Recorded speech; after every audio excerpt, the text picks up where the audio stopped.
Now, it's tough. First thing in the morning, I hope you all got some coffee, maybe some donuts, maybe not too many donuts, because in 20 minutes your glucose level is going to crash and you're going to be snoring. But hopefully you're nice and awake, because we need to lay some foundations. The fact of the matter is, one of the reasons that Islam does not ring the bells of the hearts of many evangelicals and Reformed folks is because we don't know anything about it. I mean, honestly, most Christians don't even know whether Islam came before or after Christianity, or what the relationship is, or all we've heard about Muhammad are a few things here and a few things there. And as a result, because of our ignorance, that feeds our fear. And so I need to at least try to give you some grounding, to have some understanding of what we're talking about when we talk about the Quran. I apologize, I brought my Arabic Quran with me all the way from Phoenix and left it in my hotel room. I was going to pass it around amongst you, but unfortunately, that's not going to work. But I do want to give you some background in regards to Muhammad, some background in regards to the Quran, before we look at what the Quran says to you and I, because you and I are addressed directly in the pages of the Quran. So let's talk a little bit about Muhammad. We need to recognize that for most Muslims, the subject of Muhammad is extremely sensitive. You certainly have picked that up in the media. You remember the Danish cartoon controversy, where someone collected cartoons about Muhammad and there was rioting all around the world, and that kind of thing happens, unfortunately, very, very regularly. And there is this massive emotional response to any type of criticism of Muhammad. Part of that is because the vast majority of the criticism that at least Muslims in the West hear about Muhammad is based upon an acontextual, ahistorical criticism of the man, rather than looking at him where he was and understanding who he was, and doing that in a fair and accurate manner. And just as we don't appreciate being misrepresented, we need to recognize the Muslims don't like being misrepresented either. Now, Muhammad was a man of Mecca. Mecca at the beginning of the 7th century was a relatively small city that was primarily supported by caravan trade. It had to be. It was in a desert region that could not possibly grow enough food or provide enough sustenance for its inhabitants. And so the caravan trade was the means by which it survived. And there in Mecca, you had this type of interaction between the deep desert Bedouin tribes up into Christian Syria via the caravans. And there was in the city of Mecca, the Kaaba. You saw the modern representation of that today. Modern Muslims believe it was founded by Abraham and Ishmael. There is no historical evidence whatsoever of that. No reason to believe that Abraham ever went that far down into the Arabian Peninsula, but that's the Muslim understanding. And but by the time of Muhammad, it was a place of idolatry. He was a part of the Quraysh tribe. The Quraysh tribe controlled the Kaaba, and therefore profited from the people who would come. And interestingly enough, would walk around the Kaaba 7 times, frequently naked, in worship of the gods, the 360 idols that were in the Kaaba. And this is what was going on in Mecca at that particular point in time. Now, Muhammad, as a young man, we know, according to the Hadith, and let me define the Hadith for you. This is very important. I'll be mentioning this a number of times over the course of today. The Hadith, and again, I'm primarily addressing Sunni Islam, not the Shiites. They have a separate body of Hadith that differs a lot from the Sunni Hadith. The Hadith are the sayings, statements, and actions of Muhammad and his companions. And these have been collected together over about a 300-year period after the death of Muhammad. For the Sunni, there are about 6 really authoritative collections, 5 or 6 collections of Hadith. The 2 most authoritative are called Sahih al-Bukhari and Sahih Muslim. Sahih al-Bukhari is about 9 volumes long, Arabic and English. Sahih Muslim is about 8 volumes long. You have Sunan Abu Dawud, Jami at-Tirmidhi, other collections that are a little bit smaller. These together comprise thousands of statements and actions, stories from the life of Muhammad and his companions. That collection of literature becomes the context in which the Quran is understood, becomes the commentary on the Quran, and you from that derive the Sharia, the Islamic law that is such a point of controversy today. Okay, so according to the Hadith and according to the early Sunnah, the early lives of Muhammad, such as that of Ibn Ishaq. Muhammad was considered to be a particularly honest young man. He was involved in the caravan trade up into Christian Syria. He would have had at least encounters with both Christians and Jews within that type of a context. But he was troubled by the polytheism of Mecca. He was troubled by the polytheistic religious worship. He was troubled by the injustice that existed in his society, again, according to these early stories.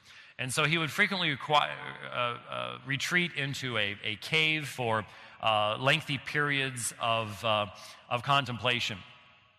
As a young man, he befriended an older woman, Khadijah, who proposed to him marriage. And so they were married. He was about 15 years her younger. And she had a fair amount of money, and so he was entrusted with her state of affairs and things like that. And during one of these times when, after his marriage to Khadijah, he is in the cave, he has an experience, and this is the beginning of Islam. This is in 610 AD, so we're talking over 600 years after the birth of Christ. And in the cave, Muhammad encounters the angel Jibril, and that's angel Gabriel as we would refer to him. And he is told to proclaim or to read. And he says, well, I cannot. I'm an unlettered man. And the angel grabs him and squeezes him until he thinks he's going to die. And this happens 3 times. And finally, the angel then reveals to him the very first portion of the Quran. Now, just in passing, let me mention to you, if you ever decide to read the Quran is only a little bit over half the length of the New Testament. It is only 14% the length of the entire Bible. So it is a rather short work. And if you ever decide to read it, whatever you do, don't do what the CNN reporters were doing on 9/11, where they went running into various Barnes & Noble's bookstores and started buying up Qurans and started leafing through them to try to find something that they could add to their report, which they didn't find anything to add to their report because they couldn't understand what in the world the book was saying. If you try to read it from beginning to end, you're going to have the same experience because it really wasn't designed to be read that way. It really wasn't designed to be read in the way you and I would understand reading a book in the first place. The Quran is made up of 114 surahs, as we'll mention later on, and they are in order of length. So if you start reading from the beginning, you're going to be jumping back and forth between different periods in Muhammad's life, and it's just not going to make any sense to you whatsoever. In my book on the Quran, I provide a chart which gives you about the best guess that we can come up with as to the order of the surahs. If you use that chart, at least you'll be reading in a chronological order during the life of Muhammad. It'll make a whole lot more sense to you, but we'll talk a little bit more about that as we move on. So this first section of the Quran is not Surah 1, it is Surah 96. Surah 96, 1 through 5 says, "Proclaim or read in the name of thy Lord and Cherisher, who created man out of a mere clot of congealed blood. Proclaim, and thy Lord is most bountiful. He who taught the use of the pen taught man that which he knew not." So there are the first words. Now, the entirety of the Quran is not given to Muhammad at this point in time. According to the Islamic understanding, the entire Quran came down on what's called Laylat al-Qadr. Laylat al-Qadr is the night of power during the month of Ramadan. According to most Muslims' belief, Laylat al-Qadr occurs either on the 21st, 23rd, 25th, 27th, or 29th day, evening, night of Ramadan. And Muhammad knew which night it was. He was going to come out and tell the people. When he came outside, according to the hadith, they were arguing with one another, and hence he was caused to forget to tell them which night it was. And so they have to guess as to which night Laylat al-Qadr is. Prayers offered on the night of Laylat al-Qadr are thousands of times more effective than on any other night of the year. So many Muslims will stay up all night on the odd-numbered nights of Ramadan praying, knowing that at least one of those nights is Laylat al-Qadr, and that would be much more effective for them. And so the Quran came down all in one night. It was given to the angel Jibril in one night on Laylat al-Qadr. But then between 610 and 632, so for 22 years, these portions of the Quran are given to Muhammad. They are dictated to him. He then dictates them to his followers. And that is how the Quran comes down to mankind over the course of 22 years. Now, since it starts there, remembering that Muhammad is a minority prophet in Mecca from 610 to 622. When I say minority, what that means is he is a monotheist preaching against the prevailing polytheism. And so there are many people who want him killed.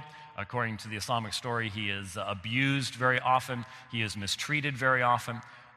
There is a story where he was bowed in prostration in prayer. Some of his enemies came along and dumped the entrails of a camel on his back. He just stayed in that position until his daughter Fatima came along and pulled the entrails off of his body. Interestingly enough, the story always goes on to point out that all the men that did that by name ended up being killed. So it's not like, well, there's a forgiveness story here. There's more of a vengeance story. But there is persecution of the Muslims. And during this period of time, Muhammad is protected by his uncle Abu Talib. His uncle Abu Talib. Keep that name in mind if I can remember to do so. There is an important story to tell about Abu Talib later on in my presentation. Eventually, Muhammad and his followers flee from Mecca to the city of Yathrib, which is then renamed to Medina, the city of the Prophet, in 622 AD, which becomes the year of Hijrah, and that becomes the beginning of the Islamic calendar. The Islamic calendar begins in 622, and remember, of course, since it's based upon a lunar calendar rather than a solar calendar, the Islamic year is not just 1,400 years added to that or something like that. It changes because of the different length of the year. It's a little bit difficult to historically put all those things together. Now, once he gets to Medina, there's a new reality. Instead of being a minority prophet, a persecuted person, he now is Muhammad, the prophet of Islam. He unites the tribes there in Medina. They have to fight against the Meccans. During this time is a number of battles that take place, such as the Battle of Badr, the Battle of Uhud, and the Battle of the Trench in a fairly short period of time. Many of the Islamic stories of Muhammad's valor in battle and things like that come from these three particular battles that take place, where the Muslims win the first one, sort of lose the second one, win the third one, but sort of in a standoff type thing. There's sort of a balance of power.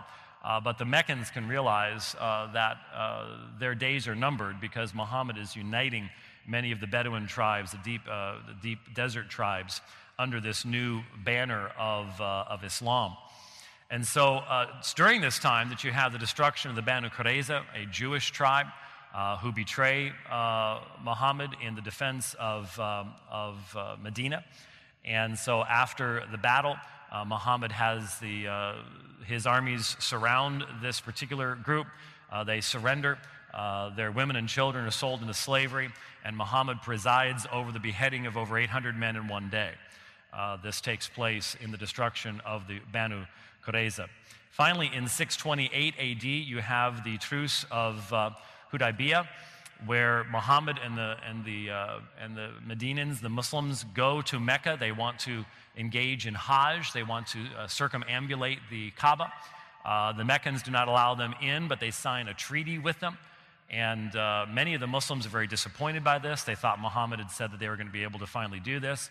Muhammad realizes that this really is politically expedient for him and is going to lead in a very short order to the subjugation of Mecca in 630, where the Muslims, in a pretty much bloodless way, enter into Mecca, take over Mecca.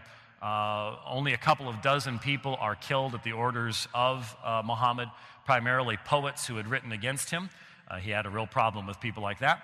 And Mecca becomes the very heart and soul of the Islamic empire, though Muhammad goes back to Medina, and he dies in Medina at a fairly young age, only in his early 60s, 62, 64. We're not totally certain exactly how old he was. But he dies in Medina in 632 AD. Now, as you probably are aware, 632 to 732 becomes the century of Islamic expansion. It's exactly 100 years later. The Islamic expansion is stopped. The Battle of Tours, Charles Martel ends the Islamic expansion upward out of North Africa, across the Straits of Gibraltar through Portugal, Spain, into France. The empire has spread all across North Africa, all the way through the Holy Lands, up into the Greek areas, across what we would call today Iraq, Afghanistan, et cetera, and out toward India. It's a huge expansion in a very, very short period of time, and it's very important in church history as well. I can't go into that right now, but if you ever study church history, always keep in mind the impact of the loss of North Africa and many Christian lands at that particular time due to the rise of Islam. Now, there's some key theological events in the life of Muhammad you should be aware of. Normally, what you hear, and I'd like to warn you just on a practical level right now, it is very, very common for you to hear. There are entire websites out there. There are Christian speakers who go around, and they will, as soon as they start talking about Muhammad, they will talk about his marriage to Aisha. This marriage was contracted when Aisha was 6 years of age, and according to all of the meaningful sources in Islamic history, was consummated when Muhammad was about 54 and Aisha was 9. Now, the result of this is that there are entire websites out there that talk about Muhammad the pedophile and everything else. This has to be put in the context in which it took place. There is no evidence whatsoever that Muhammad, the Muslims, the Quran, felt any embarrassment whatsoever about Muhammad's marriage to Aisha. Aisha was the daughter of Abu Bakr, who was his closest friend, his closest confidant, and the next caliph of the Islamic movement. In fact, Aisha becomes mother of the faithful. She is a primary source of hadith narrations concerning Muhammad's life and information concerning his life.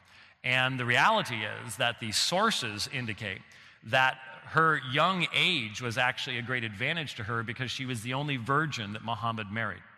All the rest of Muhammad's wives had been married at another time before. And so the Islamic sources show absolutely no concern about this. Now, obviously today, this results in horrible things happening in Islamic lands where child brides are forced to engage in marriage long before they should be able to do so. But back in that day, when lifetimes were much shorter than they are now, this was not an unusual situation. That's not where you want to start, and if you start there, let me guarantee you, you will close off any opportunity of speaking anything to a Muslim because they've just heard it so many times before. It's like going to John 1:1 with a Jehovah's Witness before doing anything else. Not a good idea because they're just used to it, they've heard it before. There are much more, I think, important issues to look at in the life of Muhammad, and I would suggest that one of the key theological events has to do with Muhammad and Zainab bint Jahsh. Zainab bint Jahsh was Muhammad's first cousin, and Zainab bint Jahsh was given in marriage by Muhammad to his adopted son, Zayd. There was a close relationship between Muhammad and Zayd. Zayd was a freed slave of Muhammad, and he was adopted as his son. One day, Muhammad went to Zayd's home to speak to him, and the various sources give different spins to the subject, but it seems rather obvious that what happened was that when he knocked on the door, Zainab got up to greet him, and somehow he saw her in a state of undress and was absolutely overtaken with her beauty. I guess she was just knocked down, drag out, gorgeous. And she could tell that he was taken aback by this. There was already problems in the marriage between Zainab and Zayd. Word got to Zayd. Zayd comes to Muhammad and says, "If you want my wife, I will divorce her." And Muhammad says, "No, keep your wife, that would be inappropriate." What happens is an entire revelation, entire verses of the Quran come down from heaven specifically to instruct Muhammad that he is to marry Zainab. And it even says in the Quran, this was to deal with the problem concerning the divorced wives of your adopted sons. Yeah, that was a real big problem they were dealing with, I'm sure. The reality was that in Islamic culture, in Arabic culture, this was considered incestuous. And so in the very text of the Quran, you have verses that in essence command Muhammad to do that, and in the process destroy the godly, good, proper concept of adoption. Adoption does not exist in Islamic law. It does not exist in Islamic lands. It was destroyed by the relationship between Muhammad and Zainab bint Jahsh, so that he could marry the divorced wife of his adopted son, who was no longer his adopted son, because the Quran then commanded them to call them by the names of their real fathers, not by their adopted fathers, destroying the concept of adoption within Islam. Now, given that Muslims believe that the Quran is co-eternal with Allah, it is uncreated, this is a belief that developed over time.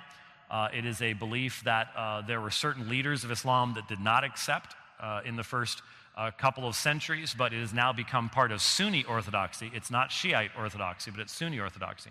Since the Sunnis believe that the Quran is uncreated, it's as eternal as Allah himself, the idea is this was written in Arabic on a tablet in heaven from eternity past, that Muhammad was to marry the divorced wife of his no longer adopted son. That to me is one of the clearest examples. In the words of Aisha herself in the hadith, "I fear that your Lord hastens to fulfill your desires." Those are the words of Aisha in regards to how often it was that things would come down from God and be given to Muhammad that just happened to provide him with a way of doing things that no one else could do. For example, the Quran limited Muslim men to 4 wives, but Muhammad receives a special dispensation to go beyond that. Modern Muslim apologists will say, well, that was political, it was so he could unite the tribes, etc., etc. Okay, but the reality is, again, this reflects upon the very nature of the Quran as it's understood by Muslims to this very day. Something that's also very, very important was the deputation from Najran. According to Islamic sources, there's no record of this to my knowledge from Christian sources, but according to Islamic sources, toward the end of Muhammad's life, a deputation of Christians arrived in Medina, to have a conversation with Muhammad. And some of the results of this disputation and discussion end up in the text of the Quran itself. And we get some idea of Muhammad's understanding, or more importantly, lack of understanding of Christianity as a result of this encounter at Najran. Now, I spend a lot more time on this in the book if you want to read more about it. But let's look at a couple of things that end up in the Quran as a result of this encounter between Muhammad and these Christians from Najran. In the Quran we read, "Behold, thou didst say to one who had received the grace of Allah and thy favor, retain thou in wedlock." Oh, I'm sorry. How did I get to this? How did I get to the, okay. Back up a second. Here's what I forgot that I was going to give you what's in the Quran in regards to Zayd and Zainab. "Retain thou in wedlock thy wife and fear Allah, but thou didst hide in thy heart that which Allah was about to make manifest. Thou didst fear the people, but it is more fitting that thou shouldst fear Allah. Then when Zayd had dissolved his marriage with her with the necessary formality, we joined her in marriage to thee." This is God who joined Zainab to the Prophet, "in order that in future there be made no difficulty to the believers in the matter of marriage with the wives of their adopted sons, when the latter have dissolved with the necessary formality their marriage with them, and Allah's command must be fulfilled." Surah 33:37. That is the section of the Quran in regards to Zainab and Zayd. And again, I find it very hard that that actually was written in eternity on tablets in heaven. Now, looking at the deputation from Najran, Surah chapter 3, ayahs 59 through 61. In the Quran, a chapter is a surah, a verse is an ayah, if you hear me switching back and forth between the two. "Indeed, the example of Jesus to Allah is like that of Adam. He created him from dust, then he said to him, 'Be,' and he was. The truth is from your Lord, so do not be among the doubters." So what is being said is Jesus is not the Son of God. He is not divine. He has not eternally existed. He was made from dust. He came into existence at the command of Allah. It says, "The truth is from your Lord, so do not be among the doubters." So if you don't believe that, then you are a doubter. "Then whoever argues with you about it after this knowledge has come to you, say, 'Come, let us call our sons and your sons, our women and your women, ourselves and yourselves.' Then supplicate earnestly together and invoke the curse of Allah upon the liars among us." So very clearly from the Islamic perspective, this is not a subject where we can have ecumenical dialogues and try to come to some middle ground. If you believe that there is a son of Allah, then you are a liar. And the curse of Allah, lies upon you. It goes on to say, indeed, this is the true narration, and there is no deity except Allah. And indeed, Allah is the exalted in might, the wise. But if they turn away, then indeed, Allah is knowing of the corrupters. So you experience corruption if you continue to believe what Christians believe. Say, O people of the Scripture, al-kitab, people of the book, come to a word that is equitable between us and you, that we will not worship except Allah and not associate anything with Him and not take one another as lords instead of Allah. But if they turn away, then say, bear witness that we are Muslims submitting to Him. Now, it's ironic to me that recently, just a few years ago, a paper came out, an ecumenical paper between liberal Muslims and liberal Christians called Common Word. And it comes from this very section where it says, come to a word that is equitable between us and you. Evidently, the liberal Christians didn't seem to understand the context of Surah 3, because what is being said there is actually in reference to calling a curse upon Christians for ascribing a son to Allah, that we will not worship except Allah and not associate anything with Him. We're going to see in the next section that the unforgivable sin in Islam is called shirk. The central affirmation of Islamic theology is called tawheed, the oneness of Allah. It's a Unitarian oneness in modern Islamic understanding. So to negate the central heart, the positive affirmation of tawheed, is to engage in shirk, the association of anyone or anything with Allah, and that is the one sin Allah will not forgive. Any other sin Allah can forgive to you, but He cannot forgive to you the sin of shirk. If you are a mushrik, a person who dies having committed the sin of shirk, there is no forgiveness for you forever. You will be in hellfire. And so that's what's being mentioned here. Do not associate anything with Him and not take one another as lords instead of Allah. But if they turn away, then say, bear witness that we are Muslims. We submit to Him, which means you do not submit to Him. You are not in submission to Him. And so that encounter with the Christians from Najran ends up being reflected in the Quran, but clearly the author of the Quran does not understand what the Christians believe regarding the nature of the sonship of Christ, regarding the fact that we're not associating any created thing with God. We believe that the doctrine, the triune nature of God is eternal, that it is inherent to His nature. It didn't come into existence at a point in time. God has eternally been triune. We're not associating anything with the created order, but the author of the Quran does not understand that that is the case. There is no question about that at all. Now, man, how does this keep happening? I don't know. But you got to admit, she's awful cute. And her name's Clementine. You know what her middle name is? I had nothing to do with this. It's Clementine James, Jaymes. Take it up with my daughter and my son-in-law. But she is... Unfortunately, she now lives in Georgia, and I live in Phoenix, so I don't get to see her all that often. So maybe that's why the computer is just helping me out, just to make me smile, you know. Besides that, I'm a first-time grandpa, so laugh. Thank you. Wise man right down there. Good. All right. All right, as I said, 114 surahs, 114 chapters. Surah Al-Fatiha, the first surah in the Quran, is a 7-verse opening prayer.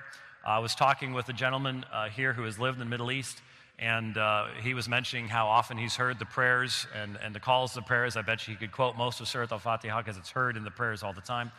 The next surah, Surah Al-Baqarah, is the surah of the cow. It's the longest surah. Then Surah 3 is a little bit shorter. Surah 4 is a little bit shorter. It's not perfect as far as numbers of verses, but it's fairly close to the actual length. It keeps getting shorter and shorter and shorter until the 114th, which is the shortest of the surahs. But again, if you read it in that order, that means you're jumping back and forth between different periods in Muhammad's life. And even at that, scholars recognize that some of the surahs are made up of materials from different parts of Muhammad's life anyways. So even if you follow the order that I've suggested in the book, you're still going to be encountering some issues of context when you read the Quran. As I said, organized by size, not chronology or topic. It's very difficult to follow context and the background of the Quran. It's really, Muslims handle the Quran very differently than we handle the Bible. Not just in the way that they treat it. It's never to be put under other books. It's always to be elevated up off the floor. If it's on a shelf of books, it's to be on the highest shelf, and so on and so forth. It's to be treated in a respectful manner in that way. But for most Muslims, the Quran is not a text to be studied wherein you encounter the very words of God. It has much more of a magical element to it in the average experience of the Muslim. There are many Muslims in the world that memorize the entire Quran in Arabic. How many of you here have read the Quran? Okay, just a few folks. Normally I have people go like this, parts of it, like that. How many of you read it in Arabic? Yeah, okay. From the Islamic perspective, if you haven't read it in Arabic, you haven't read it. Which means the vast majority of Muslims have never read it, because the vast majority of Muslims cannot read Arabic. But interestingly enough, many Muslims will memorize the entirety of the Quran in Arabic, even though they don't know Arabic, which is an amazing thing to consider, how you could possibly do something like that. But the human mind is a fascinating thing. Unlike the way that... a number of years ago, I was doing some videos that were translated into Farsi and distributed in Iran. After I did a section on Surat al-Ikhlas, Surah 112, the former Muslims, these are Shiite Muslims, who were doing the videotaping, came up to me and they said, the Imams never do what you just did. Because I had exegeted the text. I had gone through its background, its context, what the words meant, how are they related to one another, what can we put together as to what this is saying. And they said, the Imams never do that. And so if you're used to expositional preaching, if you're used to someone going to 1 Corinthians and talking about the background in Corinth and Paul's background, the language and the historical setting and the situation going on, and then using that to shed light upon what's going on there in the church, that's not how the Quran is generally handled. And if it is handled that way, it's almost always in Western countries, certainly not in majority Muslim countries. Much more, well, first of all, part of the reason for that is that for many sections of the Quran, we don't know the background. We don't know the history, we don't know the context. There are some scholars who've said that as much as a third of the Quran in Arabic is basically untranslatable or unknowable as to what it's really talking about. The only reason that there is an understanding of what it's talking about is because we have the hadith, we have the commentaries provided by those early sources, which of course there's lots of questions as to exactly how accurate those things are. Don't have time to get into hadith studies today. That is something that I have spent some time on, which is an amazing thing. I've found myself riding through the heat at 3 o'clock in the morning in Phoenix, Arizona, listening to lectures on how you analyze hadith. And I always wondered, if I ever get hit by a car, sometime like, in the middle of the night like this, they're going to pick up my iPod and hear this stuff and immediately call the authorities. Okay, because this guy's weird. He's listening to some very strange stuff, and you all need to come find out what's going on. But the reality is, without the hadith, there's entire sections we wouldn't even know what it was talking about. And so the interpretation of the Quran is very challenging. And interestingly enough, twice now I've been involved in debates where by the end of the debate, I was the one arguing you can actually follow a context through a section of the Quran, and the Muslim was arguing you can't do that. If you want to see an example of this, see my debate with Bassam Zawadi on whether the Quran misrepresents Christianity from London from a couple of years ago.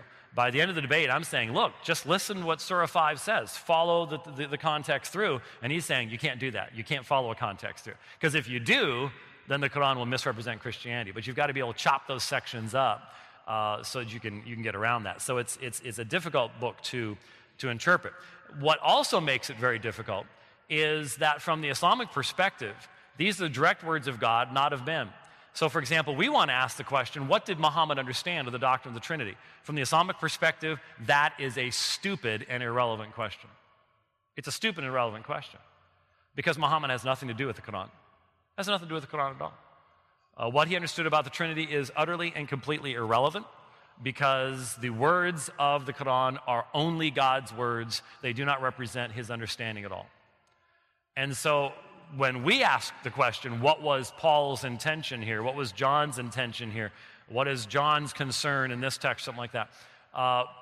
Does not enter into orthodox Islamic interpretation. Now, there are liberal Muslims who deal with issues like that, but for example, if you want to look at Nasser Abu Zaid, he was an Egyptian scholar who started to apply that kind of thinking to the Quran. He was forcibly divorced from his wife and is now living in exile in Scandinavia someplace. That's what happens when you apply those types of standards. It doesn't work out real well in regards to that. Now, according to the Islamic perspective, many books were sent down by Allah. Many books were sent down, including the Torah and the Injil. So there's been many revelations given by Allah to people down through the ages, which includes the law and the gospel. Now, what did the writer, this is extremely important, what did the writer of the Quran think the law and the gospel was? I've read the Quran many times. I've read all of Sahih al-Bukhari and all of Sahih Muslim. I don't know very many Christians who have been able to read that amount of the hadith, but I have tried to honestly deal with the materials, and I have found no evidence whatsoever that the author of the Quran had any meaningful first or second-hand knowledge of what is contained in the Old and New Testaments. What's very clear to me, especially in the Quran, is the fact that the author had an oral understanding of what is found in the law and the gospel, not a direct literary understanding. In other words, he had gone on caravan trips up into Syria. On those trips, they would have encountered Jews and Christians. They didn't have CNN or ESPN back then. What you actually did, this is amazing, young people, don't get shocked here, but they actually talked to each other at night around campfires and meals. I know that's sort of scary, but no, they were not texting. They were actually talking with their mouths, looking in eyes. It's an amazing thing, amazing art that has been lost in our society today. I actually will walk into restaurants and see people, and there's a group of friends sitting around the table, and what are they all doing? And then one will go, ha, ha, ha, ha, ha, ha, ha. They're texting each other. They're not talking. This is wrong, okay? This is why most men are 28 years old before they get married now. Okay, and it's only because the women have become desperate by that point in time, and they just don't even know how to talk to a woman anymore. Okay, I'm not going to get into that. Anyways, that's completely different. Don't even know how I got there. We'll move on from there.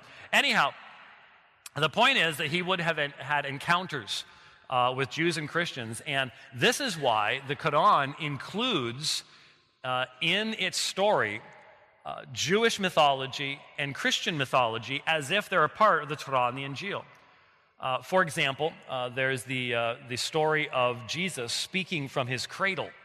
Now, if you are going, I don't remember that story in the Bible, it's because it's not in the Bible. It is from the 5th century Arabic infancy gospel, but it shows up in the Quran because the author of the Quran thought it was in the Bible. And you have the story of Jesus forming clay birds and breathing on them, and they become alive and they fly away. And again, the author of the Quran thought that was in the Injil, thought it was in the Gospel. The reality is that is from the 2nd century infancy Gospel of Thomas. So the author of the Quran clearly did not know what was actually in the Old and New Testaments. And of course, from my perspective, if God wrote the Quran, then God knew what was in the Old and New Testament and would not have made those kinds of mistakes. But the Quran itself claims to act as a muhaimin, a guard over the preceding books, and how this is understood then by Muslims today. Muslims believe that the Bible has been radically corrupted. Now, down through history, there were two views amongst Muslims. In those early centuries, there were those who believed in Tarif al-Mana and some who believed in Tarif al-Nas. Tarif al-Mana is a corruption of the meaning and interpretation of the words, but not the words themselves. And this makes more sense to the author of the Quran. I don't believe the author of the Quran believed that the Torah and the Injil had themselves been changed. I just don't think he said that. I think you can make a very strong case against that. The reality is that the Quran says that if it's been sent down by Allah, it cannot be changed. And the Quran says the Torah and the Injil were natsal, they were sent down by God, and so it would make sense that the author of the Quran would not believe that they could have been changed. But there was another group, Tarif al-Nas, that did believe that the words had been changed. And finally, in the late 1800s, around 1870, an Indian Muslim scholar wrote a book called Itzar al-Haq, the Vindication of the Truth. And that book went to German skepticism and German radical criticism and gathered together every possible contradiction and every possible argument against the Bible. And as a result of that book, the vast majority of Muslims today all across the world believe that the Bible has been radically corrupted and radically changed. And so they interpret what the Quran says about it acting as a muhaimin in the way that Shibir Ali did in that clip that I played for you last night, where I asked him, well, how can we know what's left in the New Testament that's still inspired? And he says, well, if it agrees with the Quran, it's inspired. If it doesn't, it's not. And so it's a completely anachronistic way of taking the Quran, using that as a lens, and then looking through it at our texts that they are really stuck with today. And they're not consistent in their application of standards, but that's another subject for another time. Can't get into it today. Now, the Quran itself is then transmitted by a government-controlled textual transmission. And what I mean by that is, as we're going to see here in a moment, the actual version of the Quran that most Muslims have today was created by Uthman, the third caliph, the third successor of Muhammad. After Muhammad's death, Abu Bakr took over, and then after him, Umar ibn Affan, and then finally Uthman becomes the third caliph. And he engages in an editing process and enforces that particular version of the Quran. As a result, you have a generally unified textual history because of that. And the 1924 Egyptian edition, viewed by most as the official version in Arabic, is so ubiquitous amongst Muslims that I mentioned to you last evening a Muslim scholar that grew up here in the Houston area, Sheikh Yasser Qadi. And some of you were asking, well, where could I hear Muslims explaining to Muslims what they believe?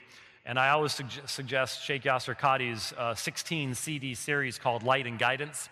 And at one of the points in time, I think in that series, it might have been some other lecture he was doing. I've listened to a lot of his lectures. Normally, he could just simply quote the text in the Quran in the Arabic, just boom, boom, boom, boom, boom. But it was one of those days, didn't have this coffee that morning, I don't know. And that one verse wouldn't come. And so finally, out of frustration, he said, well, it's in Surah, whatever it was, right-hand page at the top. Now think what that means if you can actually say to people, it's on the right-hand page at the top. That means you're assuming everybody in your audience has the exact same printing of the exact same text. Even if everybody in here had the ESV, you still couldn't do that because there's multiple printings of the ESV. So there is one 1924 Egyptian printing that he could just assume. And again, it would be the one I would be distributing and letting you look at right now if I remember to bring it from my hotel room, where he could get away with that. And you could actually find out what he's talking about because that's where it would be. Because all the printings are the same. And that text is going to be on the same page in every printing like that. And that's the 1924 Egyptian printing. There is a major difference between the centralized governmental control of the collation and transmission of the Quranic text and the non-centralized, non-controlled transmission of the New Testament. This is extremely important. I wish I had time to develop this. Maybe sometime I can do my New Testament reliability presentation for you sometime.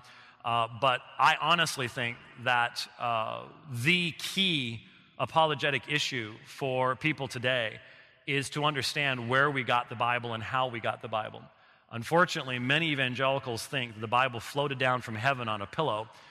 It was leather-bound, had silver or gold edges on the pages, and might have even had thumb indexing, depending on which perspective you take. That's not how we got the Bible. And if you think that's how the Bible came, with the cross-references already there, and maybe even a few of Charles Ryrie's footnotes along the way, you're going to be sadly disturbed when you encounter the disciples of Bart Ehrman and other people like that. We need to know where the Bible came from. We need to know why we can rely upon it.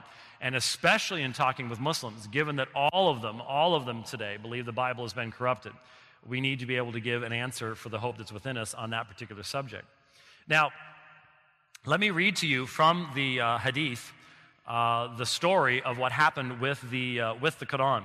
And I should have just enough time to get through these elements. Abu Bakr then said to me, Umar has come to me and said, casualties were heavy among the Qurra of the Quran, i.e. those who knew the Quran by heart, on the day of the battle of Yamama. I just always stop there because someone starts laughing. I just figure I'm going to let it pass. We'll let everybody go, the battle of Yamama, and then you just move on from there. And I just stop and just let it happen, and then we move on. So anyway, so the point is that there were many of the memorizers of the Quran who died on the day of the battle of Yamama. And I am afraid that more heavy casualties may take place among the Qurra on other battlefields, whereby a large part of the Quran may be lost. I've translated the Arabic. That's an accurate translation of the term that is found there. Obviously, what this means is that in the days of Abu Bakr, this is shortly after the death of Muhammad, the Quran had not yet been collated. It had not yet been brought into a written form. Therefore, I suggest you, Abu Bakr, or the Quran, be collected. So I started looking for the Quran and collecting it from what was written on palm stalks, thin white stones, and also from the men who knew it by heart, till I found the last verse of Surat al-Tawbah, Surat of Repentance, Surah 9, with Abi Kuzaymi al-Ansari, and I did not find it with anybody other than him. Now, I find that fascinating, that this source is willing to admit this one verse was found with one man, in one man's memory. That does make you ask the question, well, were there other verses that were only in one of the memories of the people who died at the Battle of Yamama? Could there be stuff that was lost at that point? Does raise the issue. Then the complete manuscripts, copy of the Quran, remained with Abu Bakr till he died, then with Umar till the end of his life, then with Hafsa, the daughter of Umar. This is Sahih al-Bukhari 6509. 510 goes on to say, Hudayfa was afraid of the people of Sham and Iraq's differences in the recitation of the Quran. So he said to Uthman, now this is around 650 now, so we've jumped about 20 years down the road. O chief of the believers, save this nation before they differ about the book, the Quran, as Jews and Christians did before. So Uthman sent a message to Hafsa saying, send us the manuscripts of the Quran so that we may compile the Quranic materials in perfect copies and return the manuscripts to you. Hafsa sent it to Uthman. Uthman then ordered Zayd bin Thabit, Abdullah bin Azuzabair, Zayd bin Alas, and Abdurrahman bin Harith bin Hashim to write the manuscripts in perfect copies. Uthman said to the three Qurayshi men, in case you disagree with Zayd bin Thabit on any point of the Quran, then write it in the dialect of the Quraysh. The Quran was revealed in their language because, of course, Muhammad was of the Quraysh tribe. They did so, and when they had written many copies, Uthman returned the original manuscripts to Hafsa. Uthman sent to every Muslim province one copy of what they had copied and ordered that all other Quranic materials, whether written in fragmentary manuscripts or whole copies, be burnt.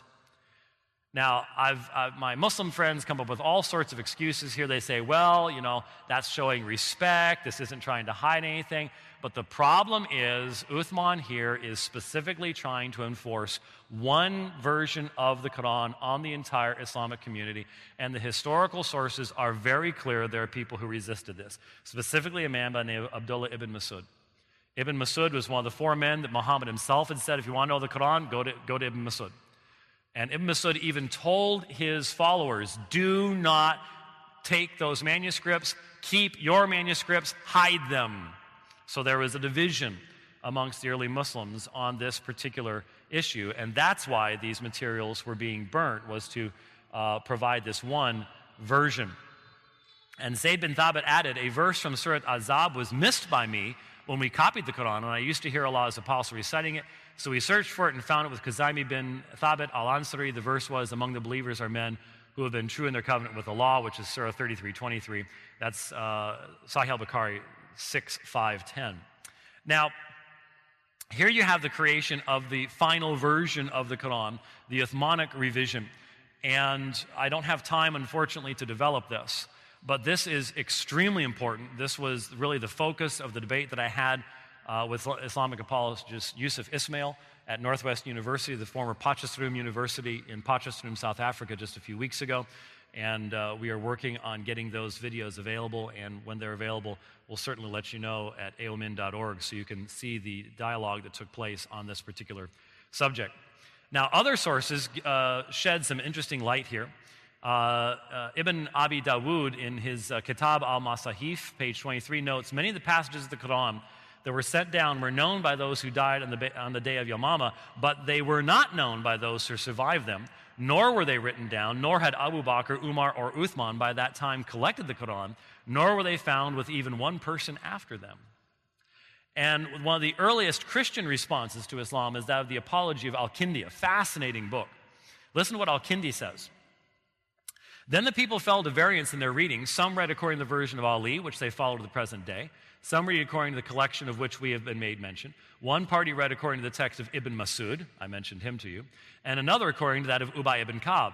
When Uthman came to power and people everywhere differed in their reading, Ali sought grounds of accusation against him. By the way, Ali will become the successor of Uthman, and that's where civil war breaks out. And Ali, that line becomes the Shiites. Uthman, Abu Bakr, the others become the Sunnis. This is where the division takes place. This is why this is so very important. One man would read a verse one way and another man another way, and there was change in interpolation, some copies having more and some less, which is true. Ibn Masud, Ubay ibn Ka'b's Quran had a different number of surahs than the current Quran has. When this was represented to Uthman and the danger urged of division, strife, and apostasy, he thereupon caused to be collected together all the leaves and scraps that he could, together with the copy that was written out at first. Remember, this is a Christian. This is a Christian who has access to the same information that Sahih al-Bukhari had access to about 50 to 100 years later. But they did not interfere with that which was in the hands of Ali or of those who followed his reading. Ubay was dead by this time. As for Ibn Masud, they demanded his exemplar, but he refused to give it up. He did resist the Uthmanic revision. It is reported from Ismail ibn Ibrahim, from Ayub, from Nafi, from Ibn Umar, who said, "Let none of you say, I have acquired the whole of the Quran." How does he know what all of it is when much of the Quran has disappeared? Rather, let him say, I have acquired what has survived of the Quran, another. That's actually from an Islamic source. Now, very quickly, many Muslims believe the Quran has no meaningful textual history. The Quran they possess today is a mirror image of Uthman's revision. But the fact is that there are textual variants in the early copies of the Quran and evidence of an early editing process seeking to remove Ibn Masud and Ubay ibn Ka'b's influence upon the text. I only have a chance to show you two examples of this, but let me tell you something. First of all, if you've listened carefully to what I've told you right now, you already know more about the Quran than 99.87% of all Christians in the world. That's a sad fact. That's a sad fact. But you also know more about the history of the Quran than most Muslims, too, because they do not inquire in the vast majority of instances into the history of their own book. Then again, how many Christians inquire into the history of theirs? Real easy to, put the shoe back on the other foot. But let me tell you something. Seeing these variants is going to put you in a very small group, very select group of people who have ever seen this kind of material. For example, in Surah 2, 222. Surah 2, 222 provides another example, this time based upon the Fogg's palimpsest manuscript. A palimpsest is a manuscript where the original writing has been washed off and another version, or a completely different work, written on the washed parchment or leather. Using ultraviolet light, we can often read the original reading. When we read the original text in the Fogg's manuscript of Surah 2, 222, which I have here on the top, and compare the current edition, we see not just variation, we see wholesale editing. Words are changed, the word order is changed, verbal forms are altered, grammatical terminations are changed, etc. This is clear evidence of the continued attempt, at least a century after Uthman, of ridding the Quran of the readings of Ibn Masud. And so you can see the changes in the orders, the words. This is not just simply a copyist error. This involves actual editing of the text itself. Then, very quickly, I know we're getting short, but we'll wrap up here in about 5. I don't want to rush this too much. I'm very thankful for the fact that over the years, the people of God have helped me to obtain a number of resources for my library that I need for my work in Islam. Islamic books are expensive. I have 2 museum quality reproductions of 2 of the earliest Qurans in the world, the one from the London Quran, and then this is BNF 328A, which is in the National Library in Paris, France. And this actually is a picture from my reproduction of that Quran. The Quran would be taller than this pulpit as far as height-wise and would cover the whole pulpit when it was open. It's just huge. and they were not inexpensive items to obtain, I assure you. What you can see here, you can see fairly clearly that there is a textual variant here. For example, look at all these lameds. See the angle that they're written at? Look at the lameds there. Completely different angle. You can see that something was written behind it beforehand. It's been scratched off. There is a variant here. This term became really a source of tremendous confusion at the time of Uthman.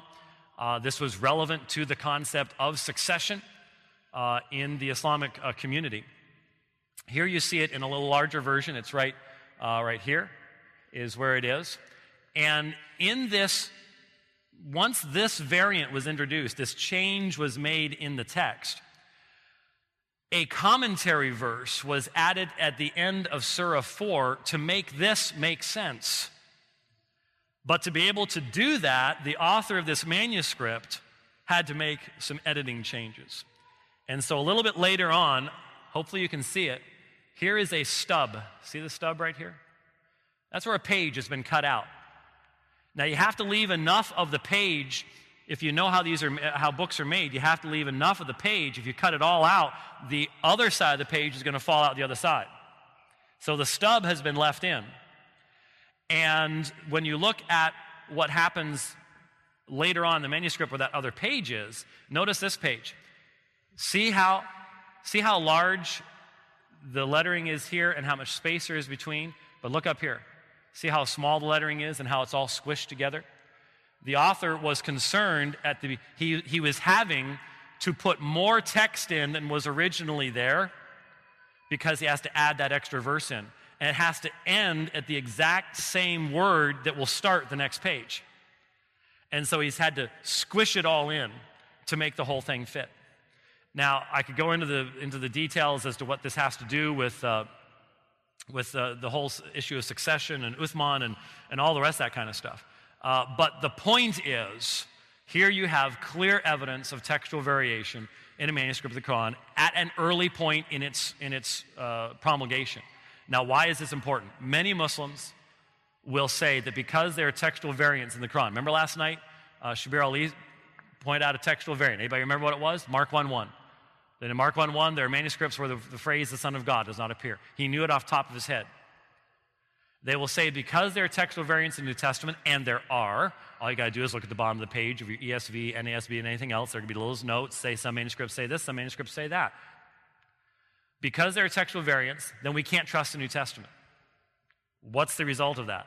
Well, they have to believe there aren't any textual variants in the Quran, but there are. They won't apply the same standard in regards to the Quran. But there's something more important. We may have textual variants in the New Testament because of the way it was transmitted. It was freely transmitted all across the Roman Empire. But since we have so many manuscripts, we can identify what the original text was. When you have what Uthman did, when you have the burning of early materials, when you have recension and editing, you can only be certain of the text back to that point, but not before it. And this is what Muslims do not understand. And unfortunately, there aren't very many Christians that are able to explain it to them either, even if they had the opportunity of talking about it. And so this information is there. It is available. Very, very quickly, this is why Sufyan al-Thawri's relatively short tafsir is a commentary on the Quran, can list 67 variant readings, 24 of which are attributed to Ibn Masud. The existence of these textual issues has been well known to Muslim scholars for centuries, but has fallen out of general Islamic recognition, especially in our lifetimes. For example, this is the top copy manuscript that was published in 2007. And this is just one page of the listings that the top copy manuscript provides. This is a Turkish manuscript, and most Turkish Muslims, anyways, used to be rather secular, of the variant readings in major mushaf, or manuscripts, of the Quran. There is no critical edition of the Quran yet. It's being worked on. It's called the Corpus Chronicum Project, but it does not yet exist anywhere in the world. So there you have, oh man, this just keeps coming in.